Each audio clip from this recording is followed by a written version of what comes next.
Et avec nous ce soir en duplex d'Aix-en-Provence, Michel Vauzel, tête de liste de la Gauche Unie. Bonsoir. Bonsoir Monsieur Vauzel. Bonsoir. Renaud Muselier auprès de la communauté juive. Vous, il y a quelques jours, vous étiez au musée de la Résistance à Nice avec Raymond Aubrac. La campagne a avancé, mais finalement on a l'impression que lui et vous sentez toujours et encore obligés de vous positionner de façon indirecte par rapport aux thèses du Front National. Pas du tout. Je crois que le danger est très clair. Il est de bien gérer cette région à l'avenir, comme elle l'a été pendant 6 ans. Et il faut pour cela que nous écartions ceux qui ne sont pas des candidats sérieux à la présidence. Monsieur Le Pen, qui nous a vraiment mangé l'air pendant de longues semaines, et qui maintenant est parti, il avait perdu ses papiers, ce qui est le comble pour évidemment un homme du Front National.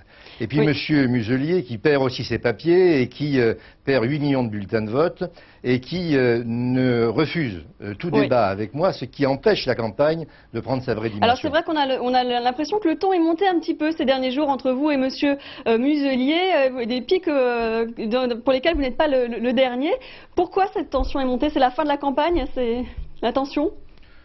Non, j'aurais souhaité rencontrer M. Muselier, mais il ne peut pas venir devant moi, puisque à Paris, au gouvernement, le mercredi, il supprime les crédits que le gouvernement doit donner à la région pour son développement, ainsi que cela a été signé dans le contrat de plan État-région. Donc il tue la région et son avenir et son développement avec le gouvernement Raffarin. Et puis quand il vient à Marseille, la même semaine, il propose ou il promet dans son programme ce qu'il a supprimé la même semaine. Donc cette malhonnêteté intellectuelle a été aperçue par les habitants de la région. C'est même pas une affaire de droite et de gauche, c'est une affaire d'honnêteté. Malgré ça, les derniers sondages vous donnent réellement au coude à coude et au premier et au deuxième tour?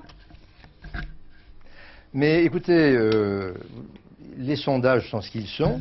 C'est un indicateur pour l'instant.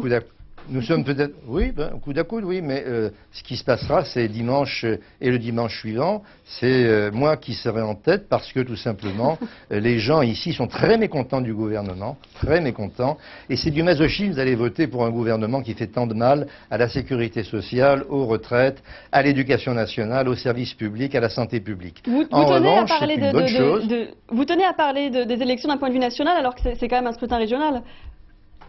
Ah, et pourquoi M. Raffarin est venu ici? Et pourquoi Mme Chirac se propose de venir ici? Et pourquoi tous les ministres défilent ici? Et pourquoi M. Sarkozy est venu 3 fois ici tendre la main au Front National? C'est pour des raisons régionales, vous croyez?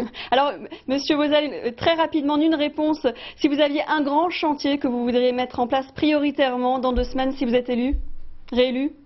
Eh bien, justement, à cause d'un gouvernement Raffarin-Muselier qui est l'outil de la mondialisation ultralibérale qui détruit l'emploi ici, avec les délocalisations, et qui fait monter le prix du foncier, et qui fait qu'on ne trouve plus à se loger ici quand on n'est pas fortuné, je ferai un plan d'urgence que je proposerai à la première assemblée plénière du nouveau Conseil, avec une majorité absolue de gauche, grâce à la loi, et nous ferons en sorte que ce plan d'urgence protège pour les 3 années à venir les habitants de cette région qui souffrent beaucoup de la politique du gouvernement de M. Muselier. Merci beaucoup, M. Vauzel.